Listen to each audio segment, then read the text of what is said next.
بسم الله و صلات و سلام علی رسول الله صلی الله علیه و علی آله و اصحابه و من والاه.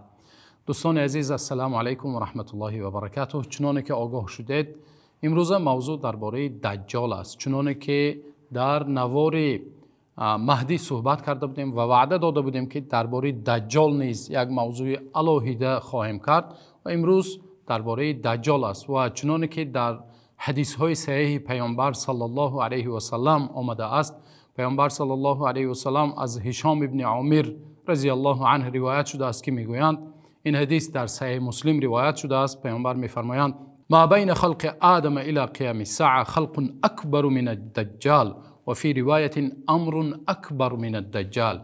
از آفرینش آدم علیه السلام تا برپا شدن روز قیامت از فتنه دجال دیده بزرگتر یا کلانتر فتنه نیست.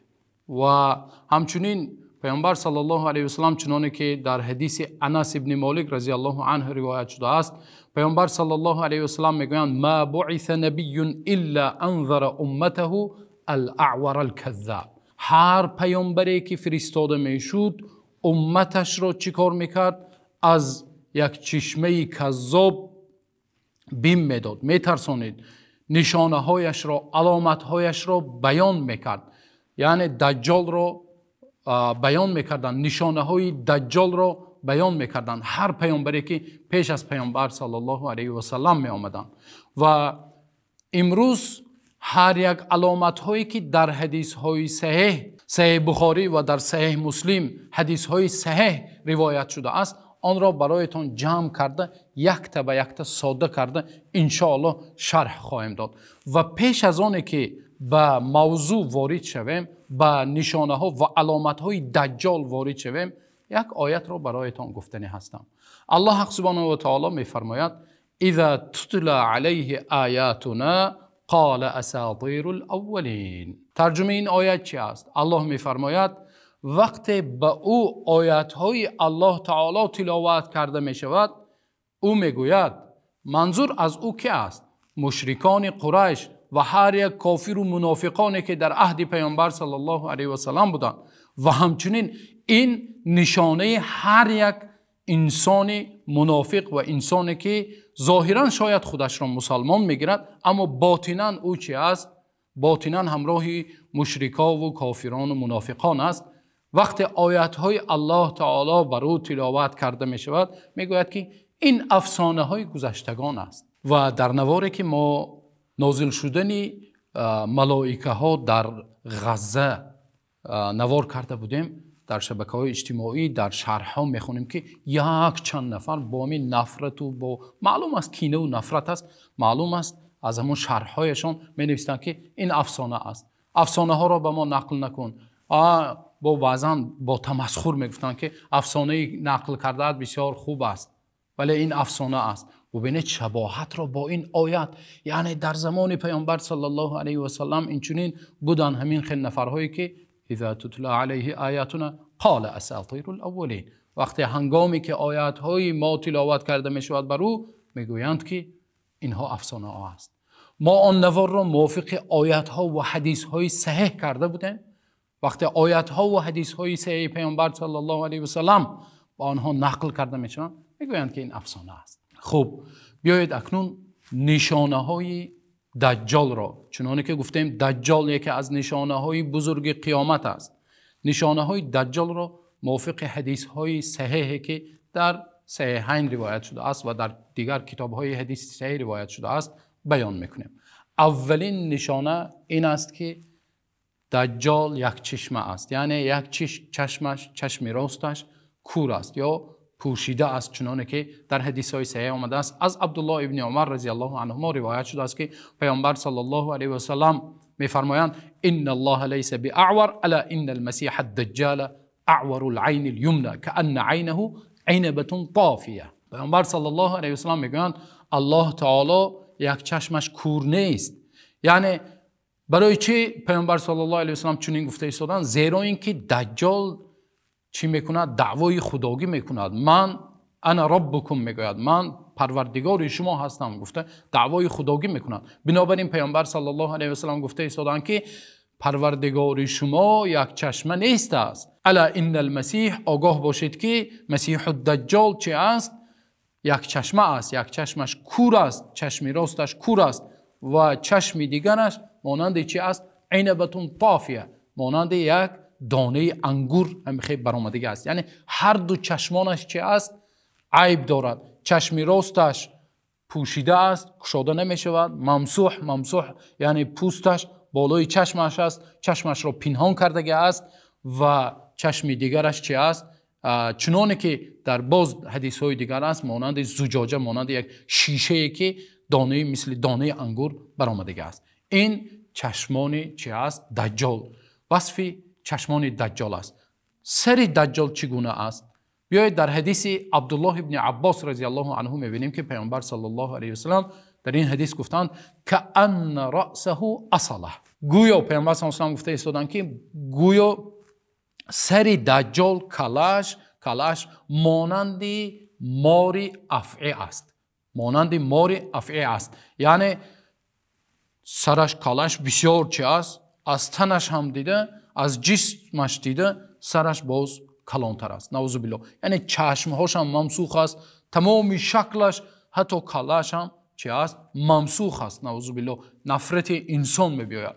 و علامت سیومش موی سرش، تا حتی پیامبر صلی الله علیه و سلم بینید هر یک شکل و وصف و موی سر و چشم و جسم و تمام شکلش رو پیامبر صلی الله علیه و سلم بیان کردند تا اینکه ما و شما آگاه شویم و از فتنه دجال انشاءالله باز در نوارهای آینده چگونه ما پناهجویی میکنیم از فتنه دجال بیان خواهیم کرد. و پیامبر صلی الله علیه و سلم نشانه دیگری دجال رو در موی سرش بیان کردند که چنانه که در حدیثی که عبدالله ابن عمر رضی الله عنهما روایت کردند، پیامبر صلی الله علیه و در وصف مویش گفتند که جعد قطط، یعنی بسیار جنگله است، موی سرش بسیار جنگله است. و در حدیث عبدالله ابن عباس رضی الله عنه روایت شده است که پیامبر صلی الله علیه و سلم میگویند که ان شعر رأسه اغصان شجره. نعوذ بالله. میگویند که پیامبر صلی الله علیه و سلم گویا موی سرش شاخه های درخت برین، یعنی شکلش بسیار بیزیب. موی سرش چه است؟ به مانند شاخه های درخت است. خب رنگش چگونه است؟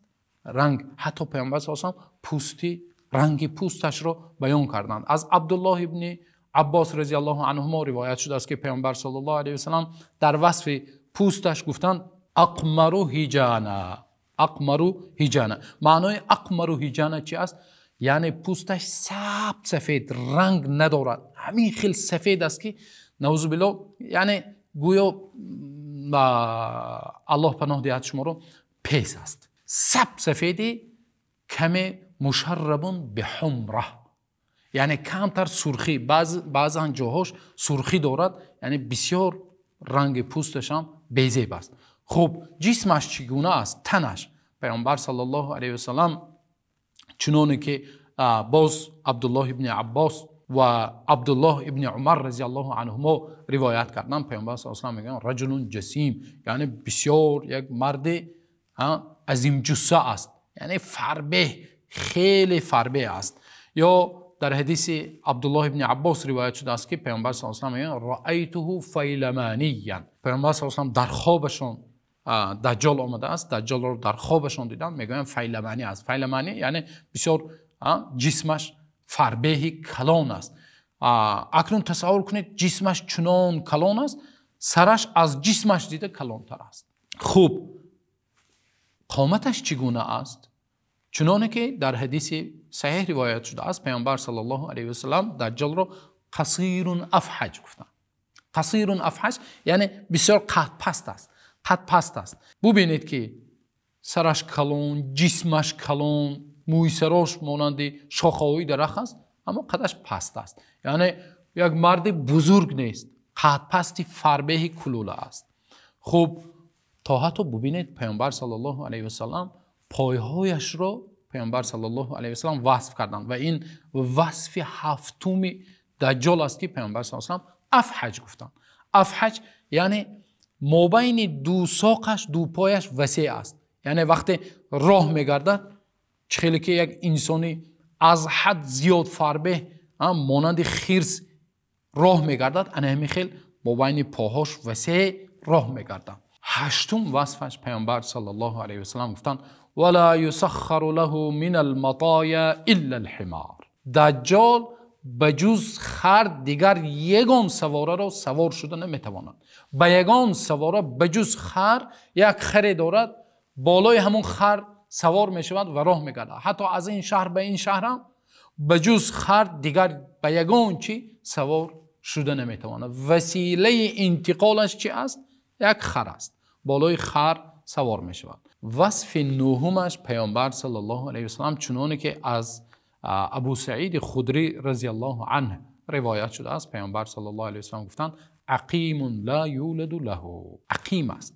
دجال چه است؟ عقیم است، فرزنددار شده نمیتواند.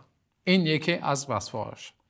و وصف و نشانه و علامتی از همه مشهورترین و از همه مهمترین این دهمش است که با این انشاءالله صحبت را به آخر میرسانیم. چنانه که در حدیث صحیح روایت شده است از انس ابن مالک، پیامبر صلی الله علیه و سلم میگن و ان بین عینیه مکتوب کافر. و در مابین دو چشمانش یعنی در پیشانیش نوشته شده است که کافر. یک نشانه مهمترین و نشانه اساسی ترین دجال این است که کافر نوشته شده است. یا در حدیث های دیگر، این حدیث در صحیح بخاری حدیث 6598 روایت شده است. در دیگر حدیث پیامبر صلی الله علیه و سلم میگن و مکتوب بین عینیه کافرا. و پیامبر صلی الله علیه و سلم با هجا یک تا به یک تا گفتن که نوشته شده است در بین دو چشمش کاف ف ر.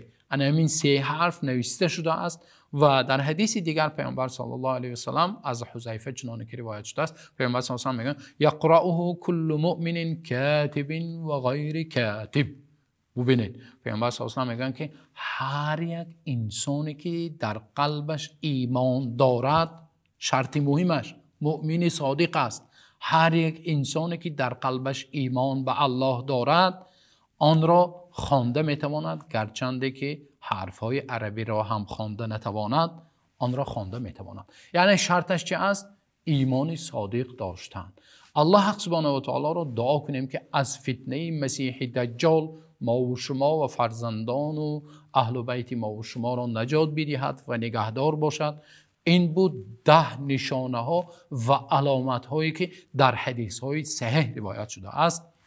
این علامت ها و نشانه های دجال بود.